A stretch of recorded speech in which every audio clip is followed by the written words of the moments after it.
How to add Snapchat filter to photo.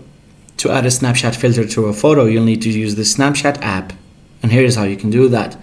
Launch the Snapchat app on your mobile device, then log into your account. Either take a new photo using the Snapchat camera or select an existing photo from your device's gallery by tapping on the small square icon located at the bottom right corner of the home screen. Once you have your photo ready, swipe left or right on the screen to browse through the available filters.